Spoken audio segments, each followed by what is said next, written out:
Hello there, first grade. Welcome back to another awesome week of remote learning.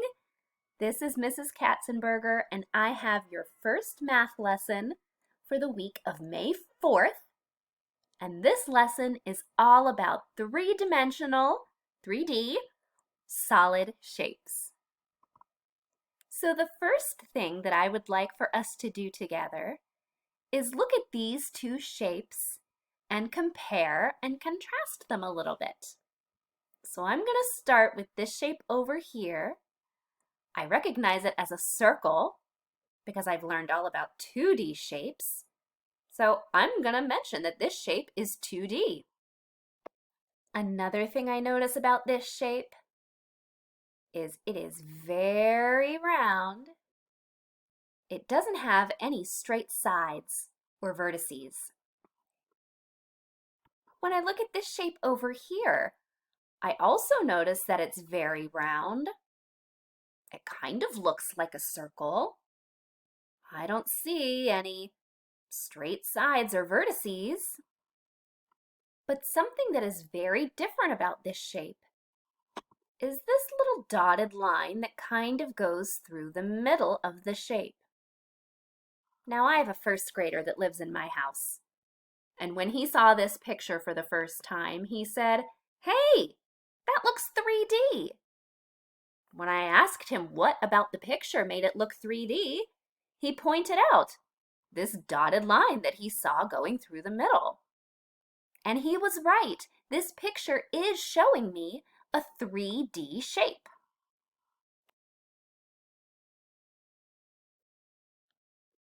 But what makes a shape 3D or three-dimensional? I can tell that they look different from my two-dimensional shapes. So what is the difference? 3D shapes are shapes that I can measure in 3 directions. That means I can measure how tall they are from top to bottom. I can measure how wide they are from side to side. And I can also measure how much space they take up from front to back. That's kind of a tricky concept when you're in first grade. So a really simple way to think about it is a 3D shape is a shape that I can hold in my hand. It's a real world object. Now, since 3D shapes are a little bit different from my 2D or plane shapes, I'm going to describe them in different ways too. The attributes that I used to describe my 2D shapes are not going to work for my 3D shapes, but you're going to find some similarities.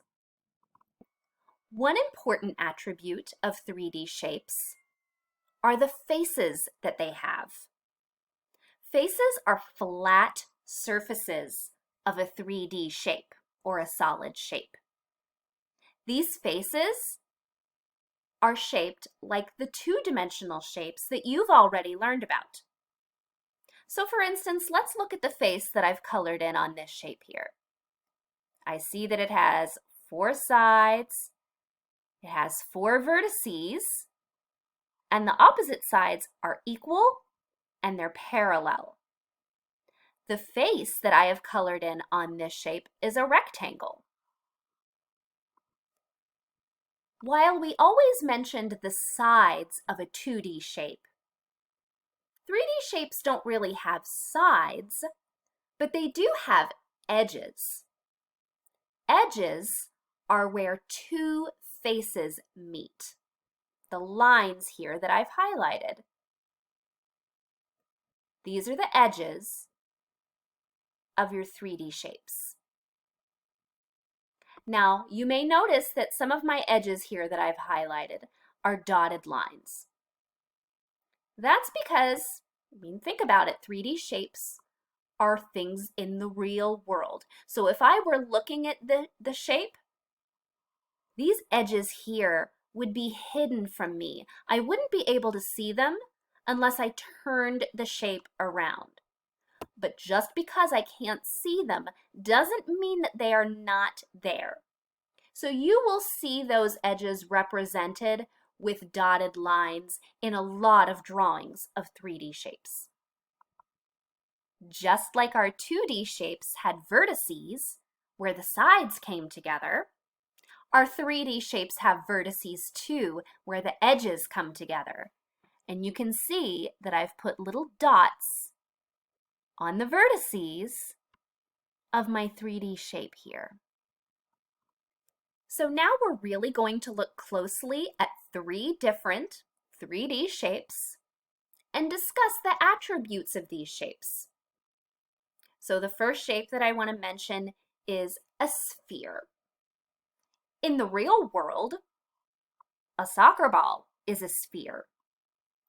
Tennis balls, baseballs, golf balls are all examples of spheres. A globe is a real-world example of a sphere. So let's start with the faces, those flat surfaces. Well, think about a ball that you have in your house. Does it have any flat surfaces?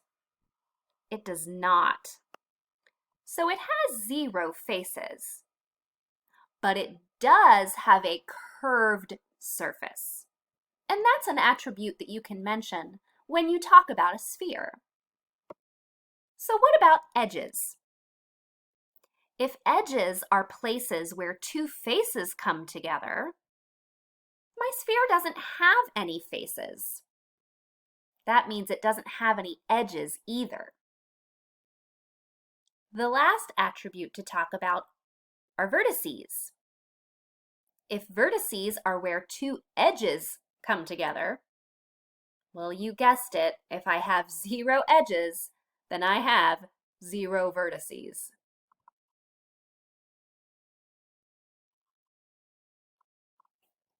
So here's the shape that we've been looking at.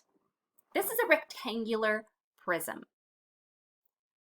Tissue boxes are examples of a rectangular prism in the real world. Most boxes are rectangular prisms.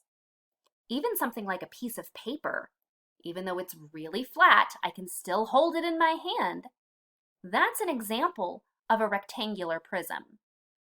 So we're going to start with the faces, those flat surfaces that are shaped like our 2D shapes. How many faces on a rectangular prism? Now, you probably noticed that all of the faces on a rectangular prism are shaped like rectangles. I see a rectangle here. There's a second rectangle, a third, and a fourth. But I also have 2 more rectangles. I have one on the top and another one on the bottom. So that makes 6 faces on my rectangular prism. Now let's count the edges, the places where those faces come together. There are 1, 2, 3, 4, 5, 6, 7, 8, 9, 10, 11, 12. You may also find it helpful to color in edges on your 3D shapes to make them easier to count. And then the last attribute to talk about are the vertices, the places where the edges come together. 1, 2, 3, 4, 5, 6, 7, 8 vertices. Again, you may find it very helpful to color in the vertices to make them easier to count. The last shape I'm going to cover with you today is a cone. Now, obviously, in the real world, ice cream cones are examples of cones. What other examples can you think of? Did you think of a party hat? Or an orange traffic cone that you might see on the road? Those are all really good examples of cones. Now let's count these attributes. We're going to start with the faces. How many flat surfaces does a cone have? It has one, and it's shaped like a circle. And in addition to this one flat face, I know that if I put a cone on its side, it's going to roll, which means that's not a flat face, but it is a curved surface. So I'm going to make note of that. Now, what about edges? Well, edges are where two faces come together. I only have one face, but I also have kind of a curved surface.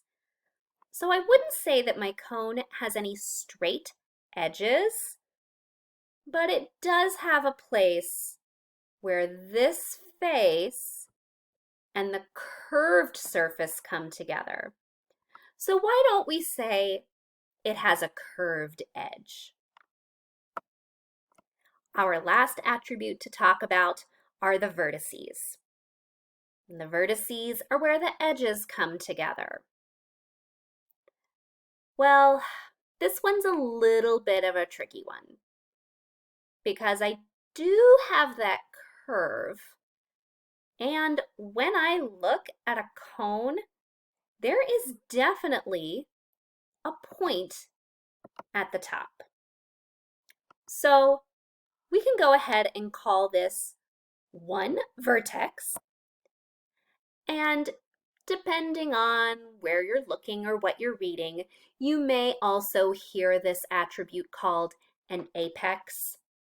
But for this lesson, we are fine with you saying that a cone has one vertex. All right, boys and girls, we're going to go ahead and stop here. You're going to go on to Seesaw and do your first math activity. You'll be differentiating between 2D shapes and 3D shapes. And then you're going to be looking for examples of the 3 shapes that you've learned about here today: sphere, rectangular prism, and cone. And you'll be counting the attributes of those shapes. I hope you have a wonderful day. You know that you are always free to watch this video as many times as you need to. Or if you have questions, ask mom or dad to email your teacher so that they can talk with you one-on-one and explain things again. Have a super day and happy learning!